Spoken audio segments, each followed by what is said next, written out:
this story just broke, and we really need to cover this.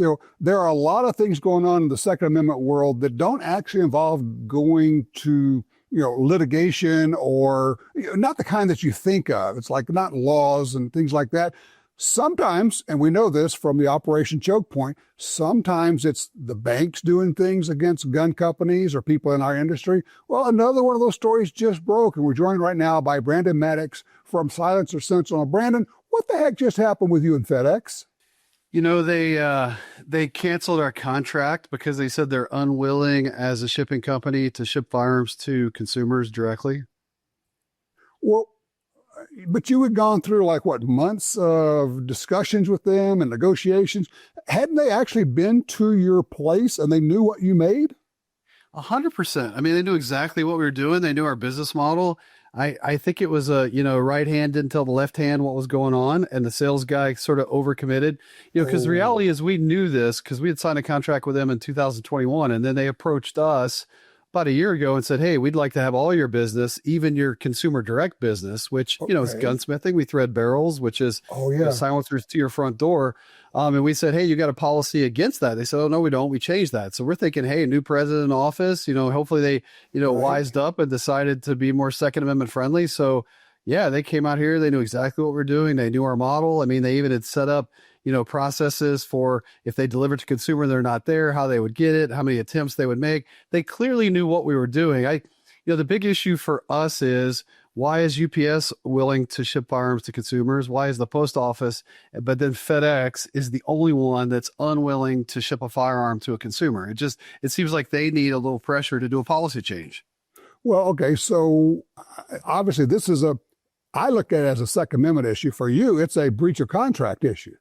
Yeah, exactly. And that's basically, we're suing them in federal court. So we dropped that case yesterday. So we haven't, so we're going to sue them for that. It put us in a bad situation too. I mean, basically you call up UPS and say, "Hey, you're our only option. Let's try to negotiate." You're negotiating against yourself. So It ends up being, more expensive from a business perspective. I think they did us right, but still it put us in a tough situation to be told, "Hey, you got to reprogram all your computers and retrain all your employees at your 42 locations, and make a change within 30 days. FedEx knows that they're up to no good because they said, "Hey, if we extend it a little bit longer where you can get on better footing with this, keep you from suing us." We're basically like, "No." So they know that they're doing something they shouldn't be doing, and they basically made a mistake in telling you they were going to do it in the first place. So the question here is, it's like some of these other companies, the banks and all, that started to debank gun companies, people in their firearms industry. You got FedEx that takes a very strong anti-gun stance. And really, there's really only three options. You got the post office, FedEx, and UPS. And I'm just wondering, is there a way for us, gun owners, individual people, to put any kind of pressure on FedEx to get them to change their policy? Because they're basically restricting the ability to move products that are highly regulated and absolutely legal. Yeah, absolutely. I mean, I was talking to someone this morning and they brought up the fact that it puts an additional burden too on the FBI for background checks. Because if you think about it, if we thread a barrel and they're unwilling to allow us to ship that firearm back to the consumer that sent it to us, we have to send it to their local dealer. Their local dealer's got to do a background check on them. So now the FBI is involved. It's putting more, sort of volume into the system that shouldn't be there in the first place. Yeah. Whatever you recommend, I think that my encouragement is to get involved with either going to the social media for FedEx or calling them directly and asking them, why are they unwilling to ship firearms to consumers? They'll ship everything else that's lawful commerce. Right. Why will they not ship firearms? Obviously, they think it's a reputational risk. I mean, we spend $5 to $6 million a year with FedEx. We had a 2-year contract, so we know they walked away from at least $12 or $15 million. So to them, they're more concerned about the way they look. So I'm hopeful that other people involved in the firearms industry and in the firearms business and own firearms would put pressure on them and let them see that, hey, if you lose business from people, it could offset more than what they're going to lose from us. Well, exactly. And this might not be one of those where you get Congress involved or even the DOJ, but it may be just one of those, let's use consumer pressure and not calling for a boycott, but calling for input. And I think you're right. Maybe the social media aspect, going on X, going on Facebook, going to the pages that FedEx has, And Yes. the first 100 they ignore, the first 1,000 they ignore. When you get to 10,000 or 100,000, it's pretty hard to ignore that. No, 100%. I totally agree. I mean, it's a simple question. Hey, we want you to change your policy. Why are you unwilling to ship firearms to consumers? You ship everything else that is, part of lawful commerce. Why will you not ship firearms? It's a legitimate question that they're probably unwilling to ask and hope that we'll just go away. It's virtue signaling is what they're doing. Yeah. Yeah, exactly right. So, all right. So how's the silencer business these days? Honest truth is it feels slow because everyone's waiting for the tax change, the tax stamp. That's what I was going to ask you about. Yeah, literally, 60 days, the market's going to flood because of the $200 tax is going away. There's a lot of people out there, myself included, that even if we're willing to pay for the tax stamp, they just don't like the government getting that 200. So I get it. I mean, Silencer Central is willing to pay the tax stamp, but I get it. There's a lot of people on the fence waiting for that law to change, and I think it's going to blow it wide open. Wait a minute. What did you just say? Silencer Central is willing to pay the tax stamp. What are you doing? Yeah.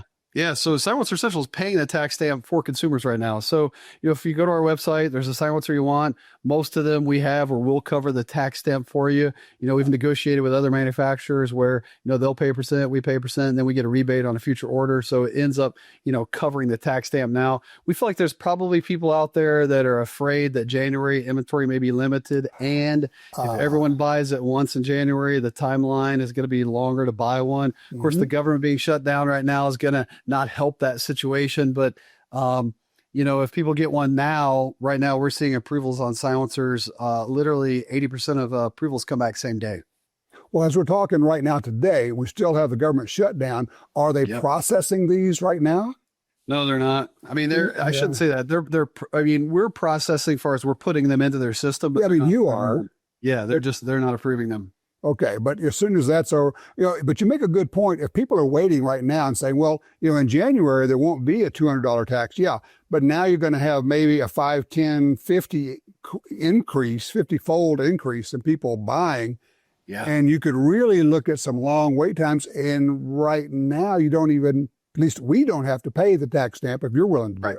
Yeah, absolutely. Yeah, no, totally. That's sort of our pitch. Hey, we only got 60 days left, but if you want to get your name in early, we'll pay the tax stamp for you and, keep everybody happy, keep commerce moving and keep everything. I say we got 170 employees in this building, so we had to keep them busy. So I said, hey, let's just lose money and pay the tax stamp. The bank's been fine to kind of help me float it. So it is what it is. Banks are always willing to loan you money, aren't they? Yeah, especially when I could convince them that we're going to blow it up in January because they're looking at what demand will be after the tax stamp goes away. They're like, all right, we'll float you for the last 6 months. All right. Well, obviously we're going to do the call out to ask people to go on social media and call out FedEx and say, hey, why are you discriminating against guns and gun owners? But before we go, you got to tell me, what are you hunting this fall? Oh, what am I hunting this fall? So I'm going to go duck hunting in Canada in a couple weeks. I think I got 2 wolf hunts in Canada. One in Montana, one in Canada. I always like the wolf every year, but I think a late season duck in Canada could be a game changer. So I'm looking forward to that. That'll be fun. All right, silencercentral.com. Obviously, Brandon Maddox, thank you so much. Appreciate your time and letting us know what's going on with FedEx. It is time for us to get on them to have them change this antiquated policy of theirs. I agree, 100%. Thanks so much. Thanks, Tom.